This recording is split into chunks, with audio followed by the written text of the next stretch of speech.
초등학생 시절 담임 선생님이셨던 K 선생님이 해주신 이야기로 간단하게 말하면 여우신 들림이라고 불리는 현상의 체험기이다.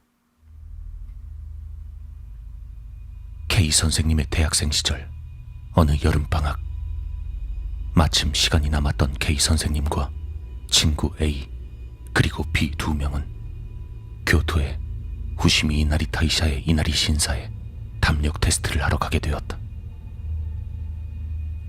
이곳이 담력 테스트 장소로 선택된 이유는 특정한 시간에 가면 그곳에서 여우신을 만날 수 있다는 얘기를 들어서였다. 여기서 말하는 이나리란 일본 신토의 신이자 곡식을 맞는 신이며 여우와 관계가 깊다고 한다. 곡식의 신이자 신의 사자로 여우가 오기 때문에 여우신 그 자체로 동일시되는 경우도 많이 있다. 그렇게 저녁 10시에 세 사람이 모였고 여우신을 만날 수 있다는 이나리 신사 경내에 몰래 진입했다. 이곳에서 여우신을 만나려면 이나리 신사로 가는 네 번째 계단에 돌부처를 올려놓은 뒤 두 손을 모으고 이렇게 이야기한다. 여우신님, 당신을 만나러 왔습니다. 그리곤 손가락에 상처를 내어 피 몇 방울을 돌부처 근처에 떨어뜨려야 한다. 그리고 마지막으로 꼭 해야 하는 게 있는데 이 만남을 마무리하는 것이다. 돌부처에 부적을 붙인 뒤 반드시 이렇게 이야기해야 한다. 이제 사라져 주세요. 저 세상으로 돌아가 주세요. 이들은 사전에 들은 대로 네 번째 계단에 돌부처를 올려놓았다. 다음에 필요한 것은 피였지만 막상 본인들의 손에 상처를 내기가 좀 꺼려져서 근처 정육점에서 돼지고기를 사면서 돼지 피 몇 방울을 준비했었다고 한다. 돌부처를 네 번째 계단에 올려놓고 돼지 피 몇 방울을 떨어뜨린 뒤 주문을 외우듯 읊조렸다.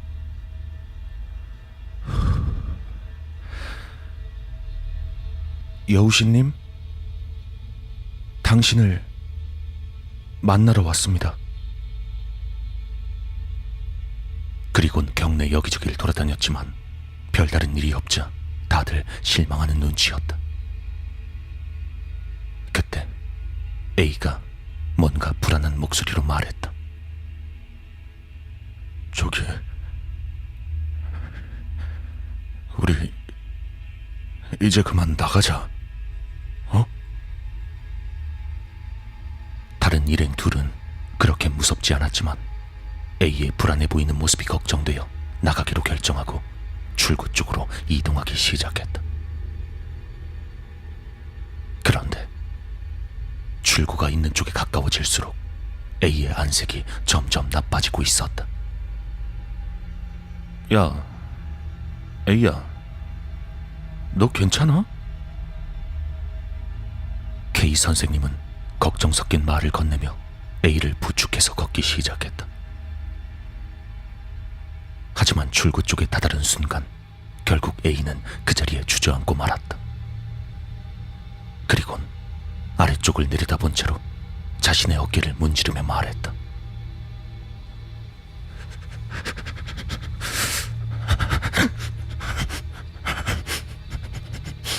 추워. 너무 추워.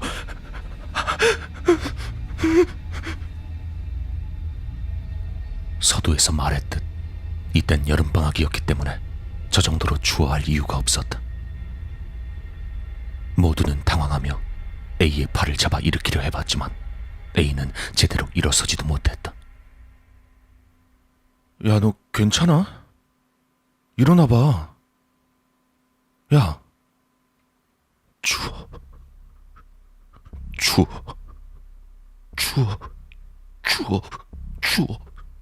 너무 추워.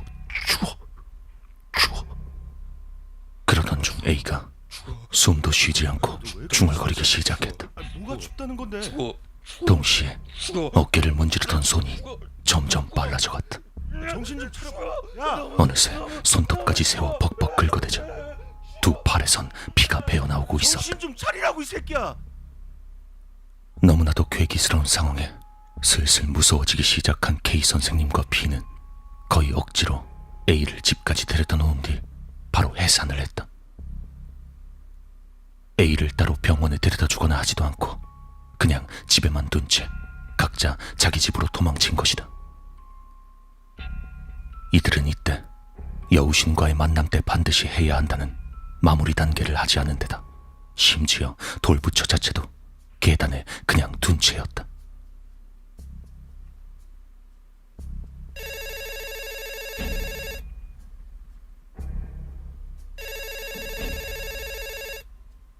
며칠 뒤 연락 한 번 없이 그날 있었던 일을 완전히 잊은 채 뒹굴대며 방학을 보냈던 K 선생님의 집으로 친구 B가 연락을 해왔다.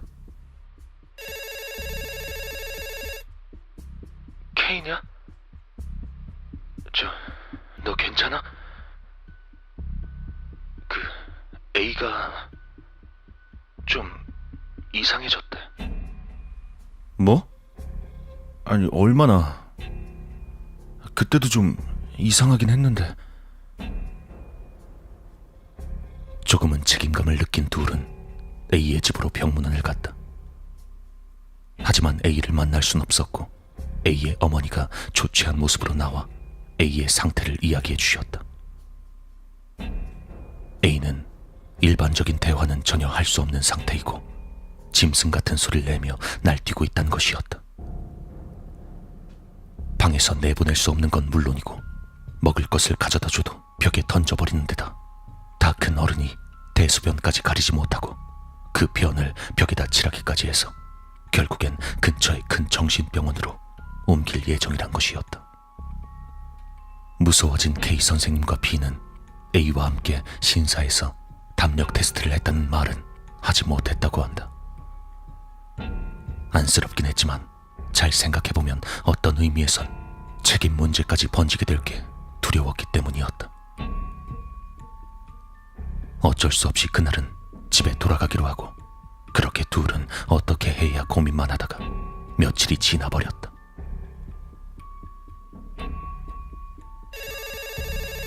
그렇게 며칠이 지난 어느 날 K 선생님의 집으로 또다시 전화가 걸려왔다. 이번엔 또 뭔가 싶어 이야기를 들어보니 A의 어머니가 B에게 연락을 했던 모양이었다. 야 이거 어떡하냐? A가 방에서 뛰쳐나갔대. 더 이상 지켜보고 있을 때가 아니었다고 생각한 두 사람 역시 서둘러 A를 찾으러 나갔다. 제법 오랜 시간을 찾아다녔고 결국 A를 발견한 건 K 선생님이었다. 근처 역에서 근무하던 영무원에게 발견된 A가 역 사무실에서 보호를 하고 있다고 했는데 직접 가보니 보호가 아니라 거의 강제 구류 수준이었다. 저 실례합니다. 여기 A라고 보호하고 계시다고. 아니, 이 대체 왜 이러는 겁니까 이분? 예? 무슨 말씀이신지. 영무원이 창백한 얼굴로 말하며 잔뜩 겁먹은 얼굴로 종이 한 장을 K 선생님께 건넸다. 그 종이엔 여우가 상반신을 들고 손짓을 하는 듯한 그림이 그려져 있었다. 하얀 종이에 구불구불한 선으로 그린 마치 그림자 같은 새까만 여우. 누가 봐도 여우였다. 이게 뭐예요? K 선생님이 물으니 영무원이 대답했다. 아니, 신원 파악하려고 이런저런 질문을 해봤는데 대답을 전혀 안 했어요. 혹시 말을 못하시는 분인가 싶어서 볼펜이랑 종이를 드렸죠. 그랬더니 의자에 앉은 채로 갑자기 고개를 확 들어서 천장을 보더라고요. 그리고 아이가 숟가락을 잡듯이 주먹으로 볼펜을 쥐고 종이 위를 펜으로 빙글빙글 돌렸어요. 여전히 머리는 천장을 보고 있었고 말이죠. 무섭긴 했는데 무슨 낙서를 하나 싶어서 가만히 보니까 종이에 여우 그림이 그려져 있지 뭐예요. 이후 경찰이 오고 나서 이 둘에게 간단한 경위를 물었다. A는 무사히 집으로 돌아갔고 불쌍하긴 했지만 결국엔 근처 정신병원에 감금을 할 수밖에 없었다. 이후 K 선생님과 B는 A에 대한 이야기를 전혀 하지 않았다.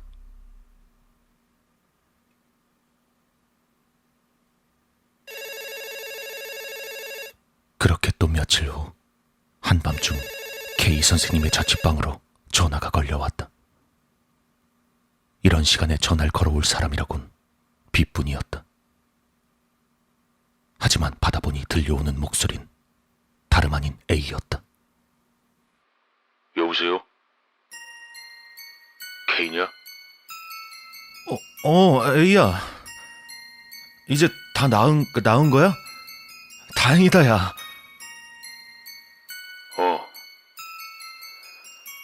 이제 그게 내 몸에서 나가겠대. 어쩌면 다음은 B한테 갈 것 같다. 그리고 이 말 좀 전해달라던데. 자기가 돼지를 아주 싫어한대. 여기서 그만 끝내줄지 아니면 B한테 갈지 고민 좀 해보겠대.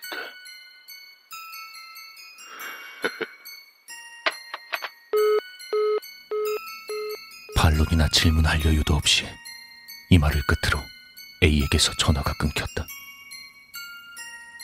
너무나도 무서워진 K 선생님은 당장이라도 울고 싶은 것을 참아가며 바이크를 타고 자취 중인 남동생 집으로 찾아가 벌벌 떨며 뜬 눈으로 하룻밤을 보냈다. 평범하게 생각하면 여기서 그것은 B에게 찾아갔겠지만 결국 그 뒤로 아무 일도 일어나지 않았고 A도 어느샌가 평범한 사람으로 돌아왔다.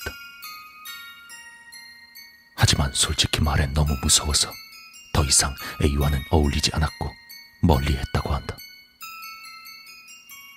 연락도 하지 않지만 몇 년 뒤 들은 이야기론 A는 결혼까지 했고 아주 평범한 삶을 살고 있다고 한다.